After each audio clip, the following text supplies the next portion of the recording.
committed to driving my Acura NSX T-Top out to the show, which, by the way, it was a Type R replica, so I had no windshield wipers. It was pouring rain. Oh, man. Pouring rain. Any Rain-X on the windshield? No Rain-X on the windshield, and so it was so sketch.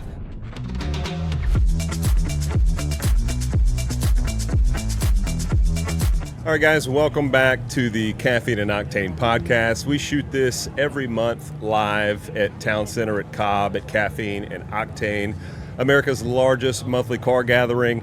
I met our guest that we're having on here today about a decade ago when I had a headlight problem. And today we're going to talk a little bit about the coffee machine designed like a car, improving modern classics without ruining them, and a green collection that now includes one of the most significant modern Porsches ever built. Matt Kossoff, welcome. Hey, thanks for having me, guys. Yeah, thanks for coming out. Good to be here, Grant. Yeah, Caffeine and Octane, you know, it was rain or shine. We had a little bit of rain this morning, and it's still just as packed as ever. And by the way, do you remember your first Caffeine and Octane morning? It was probably in 2011 is when I moved here from Ohio, okay?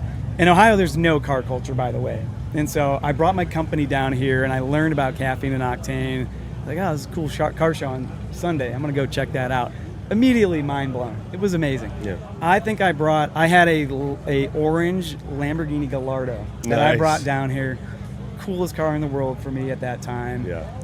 And, I mean, for a very long time, I didn't miss a Sunday. Yeah. I didn't miss a Sunday. Loved it. What happened to stand out to you immediately when you showed up?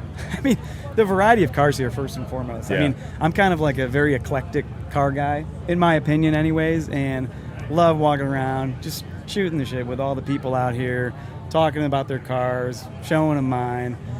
As a kid, you know, I was somebody who would stand on the sidelines and just drool at these cars.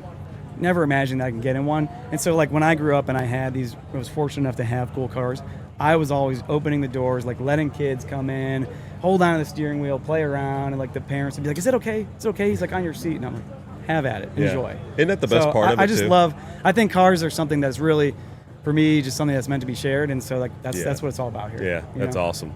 Was there one in particular C&O story that stands out among the rest?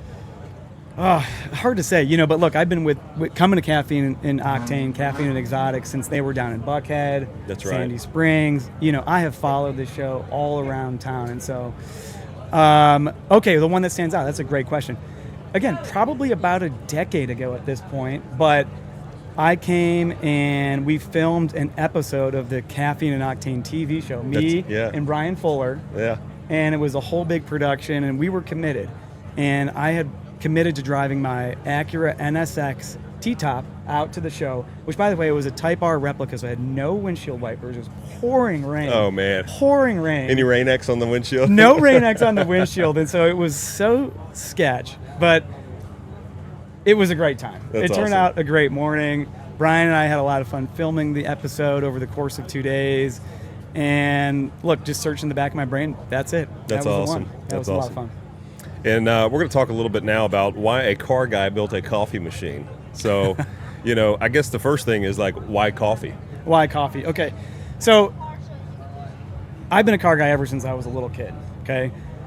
My first career was in automotive lighting. Started a company called the Retrofit Source. A lot of car enthusiasts here probably know of the company. We're Atlanta-based. That spawned another brand, Morimoto Lighting.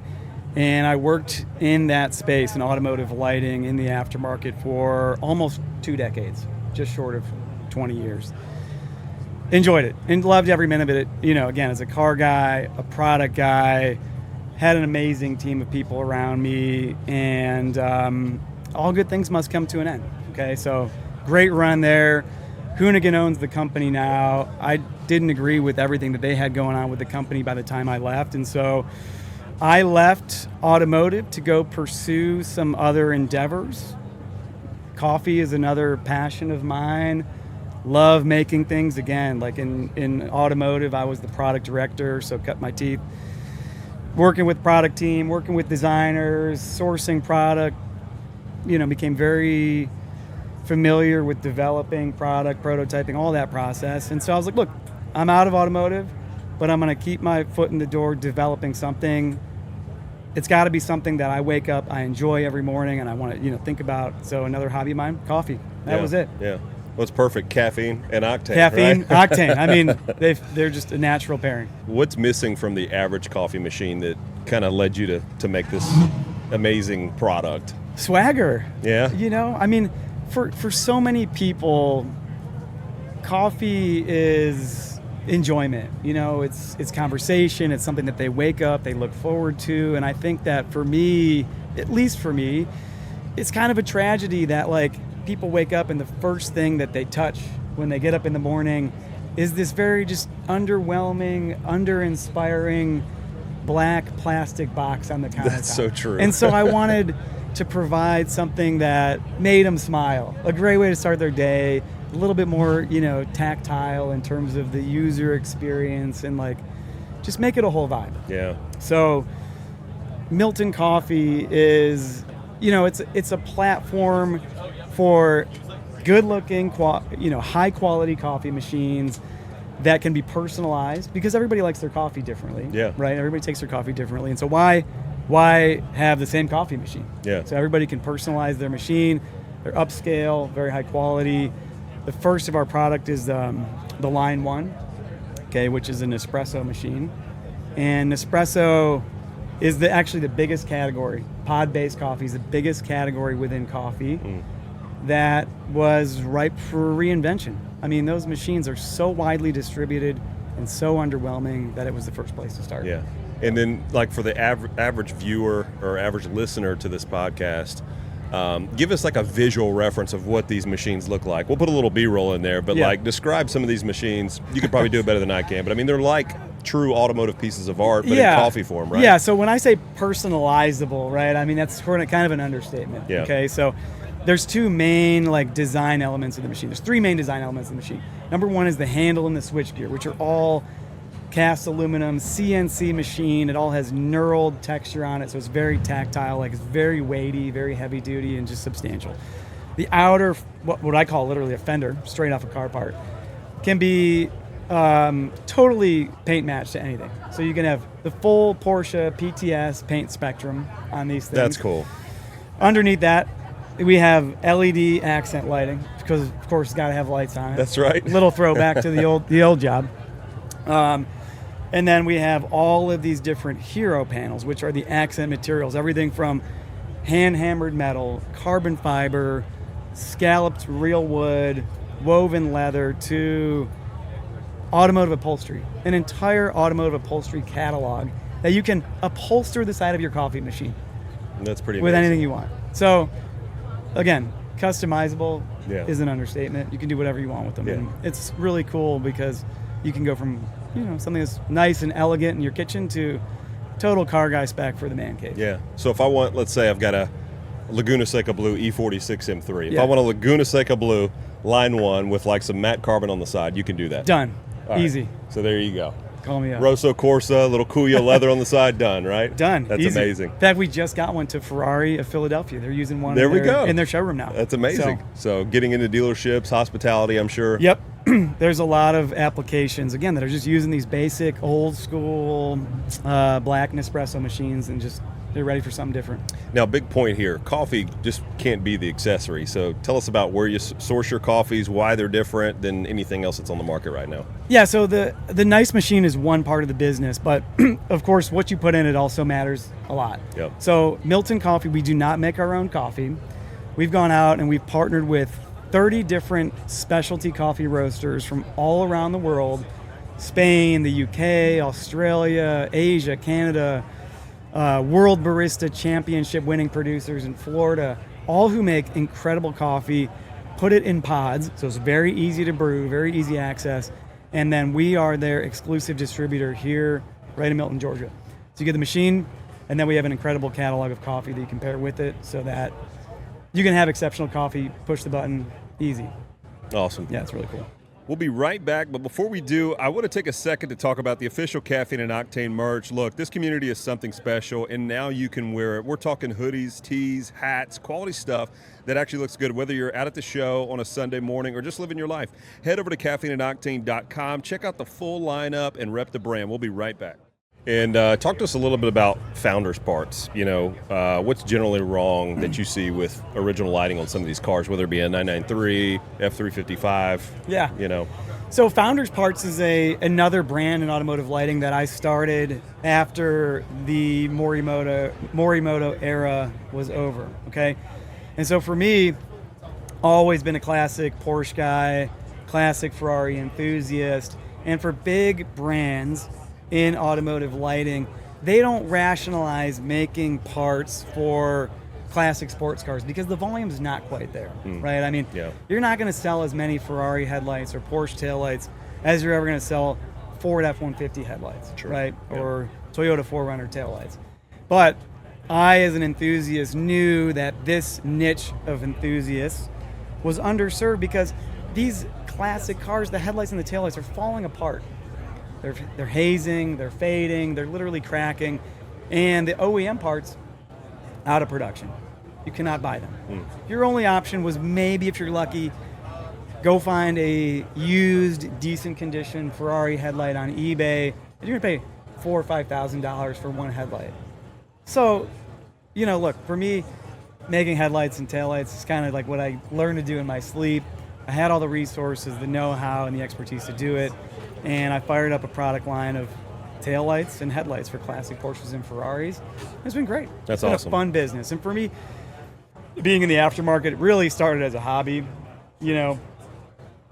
talking to other enthusiasts, getting to know them, finding out what else they've done to their car. And Founders, again, another great way to kind of keep a foot in the door and just continue to practice my, enthusiasm and just have fun with other car guys. Yeah, and as it relates to product development, I mean, when do you stop designing, or when is the cue to stop designing? Because I know you want to just pursue this path of perfection and excellence. Yeah, but when is it that's enough, Yeah, look, it doesn't matter if it's a headlight or a coffee machine. I think philosophically, you could keep a product in development forever, for 10 years, but by the time you deem it to be perfect and ready for release, it's going to be outdated.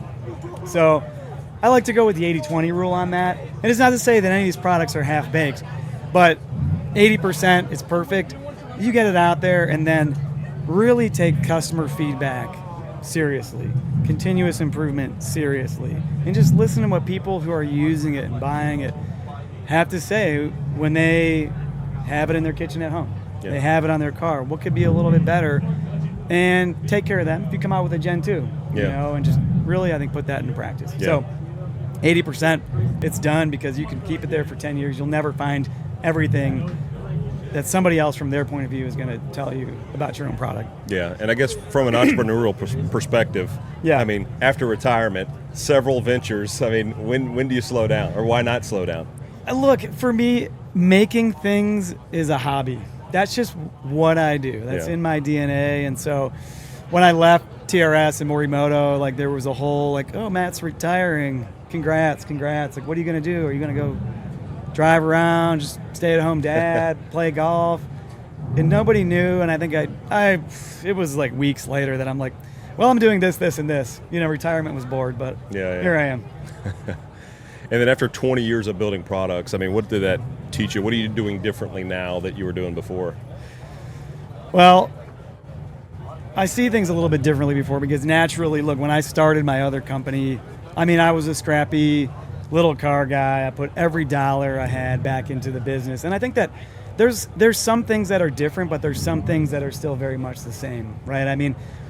I think that in terms of what's the same, first of all, let me tell you, even since the last time we met, there's no shortcut to success. Okay, so I know this doesn't answer your question because you asked me something else, but there is no shortcut to success. No amount of Chat GPT and Claude and hindsight is going to just fast forward you right to where you want to be, starting something new from the ground up. Okay, because I think that my perspective was I left a company, we were selling 80,000 sets of lights a year.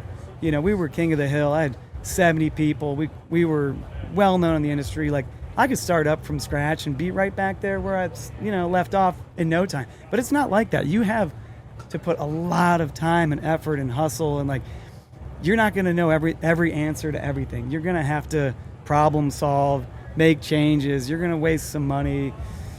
And you're going to make 1,001 mistakes until you get to where you want to go. Yeah. Okay. Now, in terms of what's the same, I mean, or what's different, right? That was the other part of the question. Well, that's hard to say too, because I think that right now I'm working in a completely different industry, right? And so how to resonate with people who come from an entirely different space, coming from cars into coffee, you got to speak to people differently, you know? And so there's different kinds of customers out there. People want different things. You have to understand that your own personal preferences are not necessarily reflected in all of your customers. And so I think the difference is that you gotta, it's a little hard to find the words, but you gotta fine tune every business plan for the target audience. Adaptability. You gotta adapt the company. Yeah. I mean, nothing crosses over. Yeah. Except for the difficulty and the time and the problem solving that you got to go through to get there. Yeah. Well, shifting gears a little bit, I know some folks want to hear about the cars. Sure. So we've got this, I don't know if it's an official term, but I call it the Green Collection. It might as well be the Green Collection. Yeah. I guess, first of all, why green? And which car locked in that obsession for you initially? The Green Collection, the Matty K Collection. Yeah. First car I ever had that was green, Army Green FJ Cruiser. This was the first new car I ever owned. I don't know why, but I was drawn to it. It was the Army Green paint job, the white roof. I had the gold TRD wheels, and I just loved that car. Special place in my heart. Very cool. Yeah. And then so you've got the F355. Yep. 993 Turbo. Yep. RS6 Avant. Yep. Which one is actually the best to drive? Depends on the day. Okay. Depends on what mood you're in. Depends on the mood. Yeah. It really depends on the mood. In the 550 and the 552. Yep. I have a green over tan Model A. Ford Model A. No way. Yeah. Wow. Nobody knows about that That's one. unique. Yeah, I wouldn't have pictured that. Like I said, I have an eclectic taste in cars. That's eclectic, yeah, It's very absolutely. eclectic. We inherited that car from my wife's grandfather. Okay, let me answer it a different way. Best sounding car? Yeah. F355. Agreed. With Capristo exhaust and straight pipes. Symphony.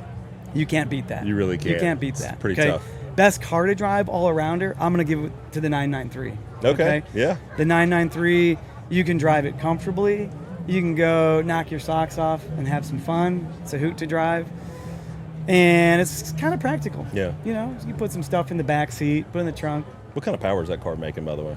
Slow. It's like 415 horsepower. I mean, that's enough, though. But you know what? It's got turbo lag. Yeah. It's fun to drive because it's not a modern car. It's not perfect. And so like the quirks and the, classic Porsche vibes, they're all part of it. Yeah. Very nice. Yeah. And then you've got another, I guess, Halo car that's here now. You care to talk about that a little bit? Another addition to the Green Collection? I could tell you, but I have to kill you. Okay. Yeah, so I used to have a Carrera GT, and I owned that car for a decade. I bought it in 2016, and finally just traded the car in for something else that's been on my bucket list for a very long time. 918 Spyder. That's amazing. Yeah, congrats on that. So I'm not disappointed. I mean, the 918, even though it's kind of like the younger brother to the Carrera GT, is a much more drivable car. It's much more useful around town, and I like to daily drive my cars. Yeah. What can I say? The Carrera GT, I had plenty of fun with that car, and so for anybody who wants to come after me with a pitchfork, you sold a Carrera GT for a 918, you're crazy. I mean, dude, I drove the crap out of that car. Chapter closed. Yeah, chapter closed. It didn't Paul Walker me, respect. Yeah. Put 4,000 miles on it. I mean, I was doing burnouts in the street with that thing. I mastered the clutch by the time I was done with it, but it was time to pass on the torch to somebody else. And again, I was able to get a 918 on just straight trade because of the way the values have gone on these things over the last year. And the 918 it's awesome. Yeah. I love it. So really well-rounded car. I've had the chance to drive one. I mean, it's very usable. Very usable. It can be very comfortable, but it can also make you laugh like a little girl. That's true, yeah. Very easily, too. Sounds really good. I mean, we're talking 8,900 RPM redline V8, naturally aspirated V8. Sounds great, It too. has the electric motors, but damn. Yeah. It's awesome. What a great car. It's awesome. So I bought it black. Let's just say it's not black anymore. I'm going to leave it at that. There we go. We'll leave it at that. We'll leave it up, yeah. Yeah. Leave it to your imagination. There you go. put 2 and 2 together. So we'll do some rapid fire here. Best modern supercar, one answer. 918 Spyder. All right. 911 Turbo S, perfect or too competent? Too good. Okay. Takes the fun out of it. Are new cars too fast to be fun? Yes. What car gets too much collector hype? Any Ferrari. any new Ferrari. I mean, no. New Ferraris are not getting collector hype. Sorry, I'm going to go in a rabbit hole on this one. Yeah. People speculating on cars is driving me crazy. Yeah. People buying cars on speculation to make money, that's not what cars are for. Cars are for enjoying.